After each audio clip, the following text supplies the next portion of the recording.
All this activity, combined with lots of fresh air, gives one a fairly hearty appetite. And because there are so few good restaurants in this part of the world, the food at the base is exceptionally good and plentiful. You guys we haven't seen your plate yet. What food? Me eat. All right. You've been good over here. There's only one cook, so everyone takes a turn at being slushy, which is a polite term for general drudge. Look at those corny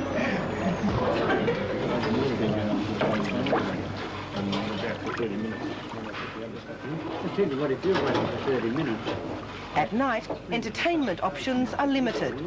Once every few months or so, when beer rations are running low, there's a big brewing session in the huge general storeroom.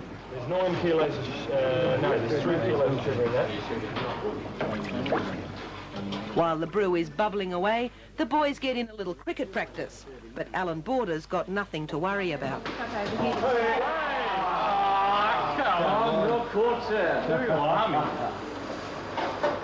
Home brew is definitely an acquired taste, but it helps pass the time in the evenings. There's a fairly well-appointed leisure area with a library, bar and pool table where everyone relaxes after a long day in the field or working around the base itself.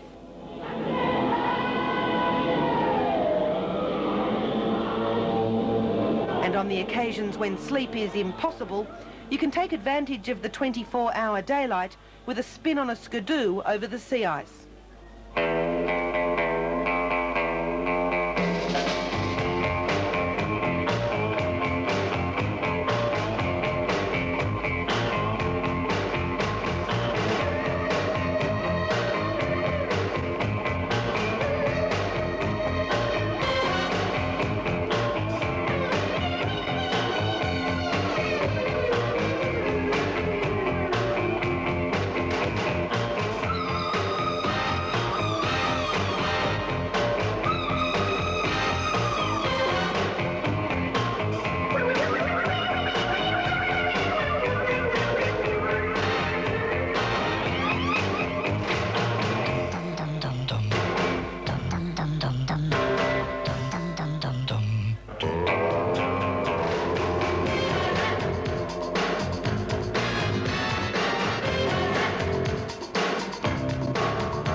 After 4 weeks at Davis, Australia's other Antarctic vessel, Icebird, arrives to take us home. The ship is more than 2 weeks late. It's been stuck in the ice for part of that time, then forced to pick its way slowly through the frozen sea to Davis.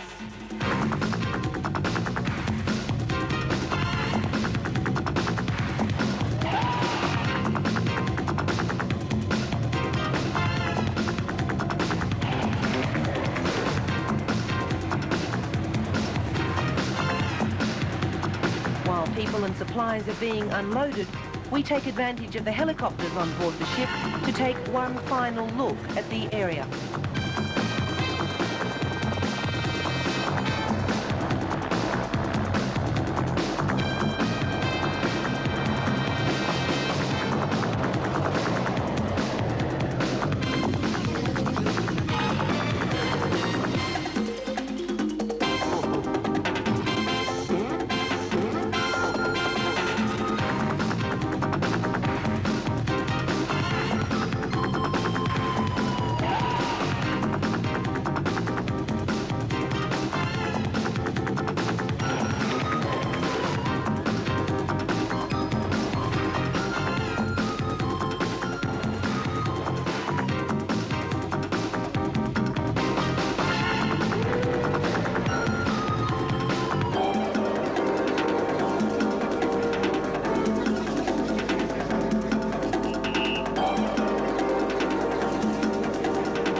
We drop in to visit the Russian summer base, Progress, in the nearby Lasman Hills, but nobody's home.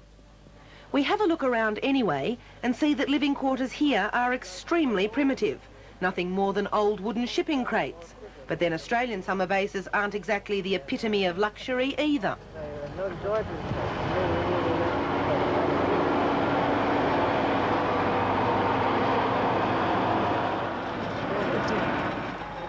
Back to Davis for final farewells. Apparently this brutal ceremony is a tradition down here.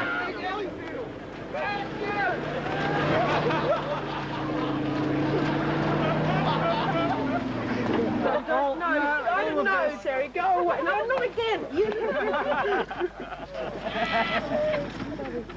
I am assured that all this is a sign of affection. And it's beer too, isn't it, Terry? No, we wouldn't waste good beer. Eventually, at about 11 p.m, the Icebird pulls slowly out to sea.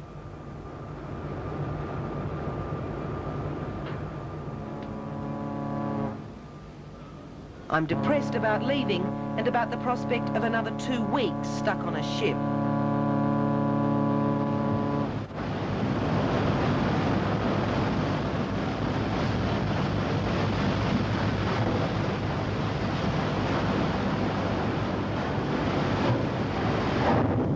Here we go again. Memories of the voyage down come flooding back. Once more, nothing to look at but grey rolling sea and grey sky. The going is fairly rough, but the Icebird is bigger and better balanced than the Nella Dan, so at least I'm not feeling too sick. Just bored and looking forward to solid ground and fresh fruit and vegetables. The other one said a fiancé. If you knew how many of those shots we've got on this trip. The important thing is everybody is safe, and that is good. Nella is in pretty bad shape. She's leaking fuel, the engine room is filling with water. Just when I thought the end was in sight and Hobart a mere 3 days away, disaster. And one can only assume that an anchor has drifted or given away or something of that nature. Voyage leader Rex Moncur calls everyone into the mess to tell us that the Nella Dan is grounded at Macquarie Island. That's a new schedule, replaces the Hobart one. We have already changed course and are steaming to its aid. No other information is available.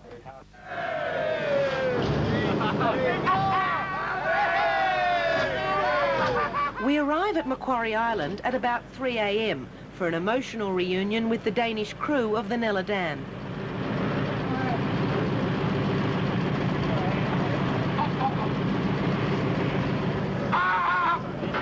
While more than 70 of the Nella's passengers and crew are loaded onto the Icebird, along with as much equipment as possible, we go ashore to assess the damage. Nobody knows exactly what went wrong, only that in bad weather, the ship must have dragged or broken its anchor while fuel was being pumped to the base. It's a sad sight. The ship that's carried Australian expeditioners to and from the Antarctic for 26 years is now lying helpless on the rocks only metres from the base. David Lyons, who was voyage leader on the Nella Dan, is obviously still a bit shocked. 1 minute they were eating dinner, he said. The next, they were on the rocks. And at 6:30, people were just starting to leave the dining room when they were sort of aware that the ship was moving. And then there was a very hard thump underneath the hull, and well, everyone sort of got up from the dining room, went out and had a look at what was happening. At that stage, you know, it was clear what was happening, and we were then, the ship's sirens went, and we went straight to our lifeboat stations with warm gear.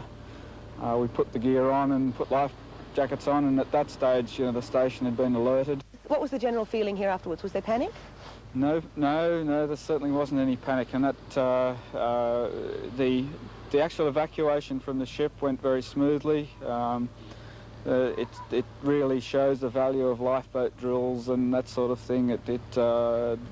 The operation of the larks was really great. They seemed to be able to do the impossible with ease. They just came out and picked us up and took us in, and the surf was running, and from the shore the larks were disappearing below the swell, so you can get an idea of how big it was running. And the station reacted very well.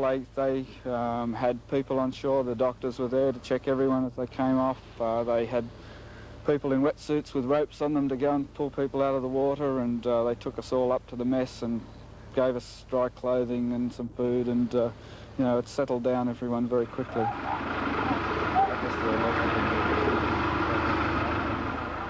On the island, there are beds and mattresses everywhere. This base normally sleeps up to 30 people. For the past 3 days, it's accommodated more than 100.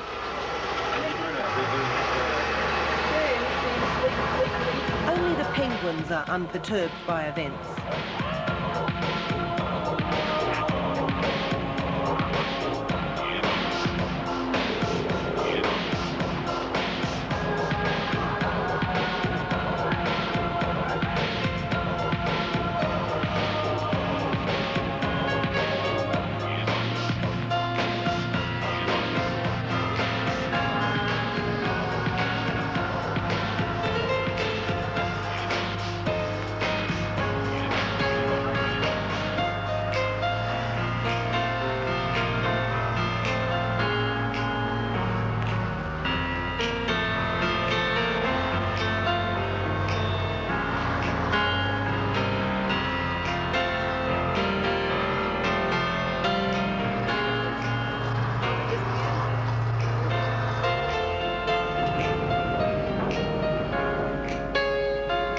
As the Icebird heads for home late in the afternoon, there are a few damp eyes amongst the Nella Dan crew as they look for the last time at the ship that for many has been home for several years.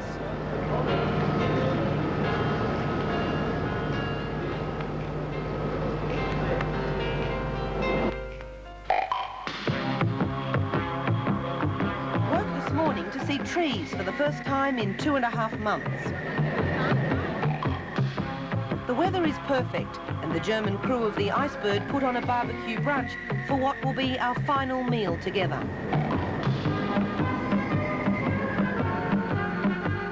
It's a strange feeling. In the past 10 weeks, I've got to know some of these people better than others I've known for years. I guess in an environment as hostile as Antarctica, you grow to trust and depend on people more quickly than you would at home. It's sad to think that all that is coming to an end.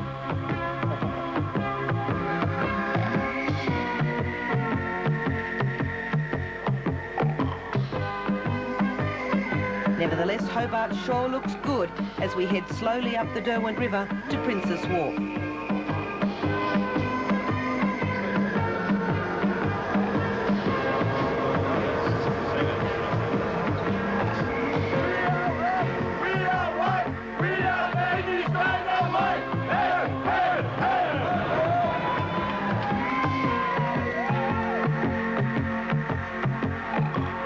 Emotional welcome for the Danish Nella Dan crew from their supporters on the quay. And a reluctant homecoming for this intrepid Antarctic explorer.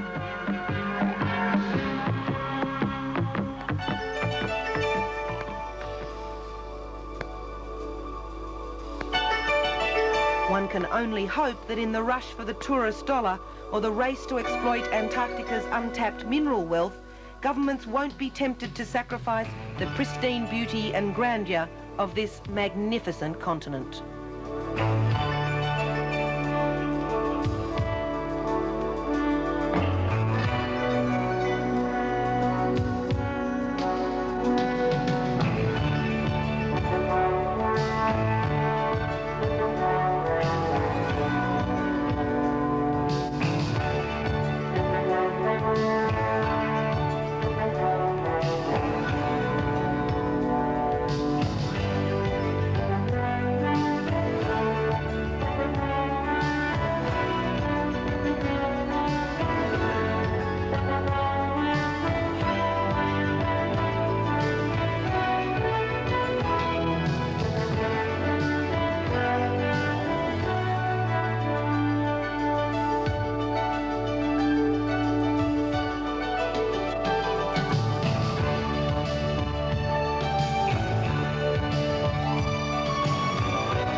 Join Vivian tomorrow evening.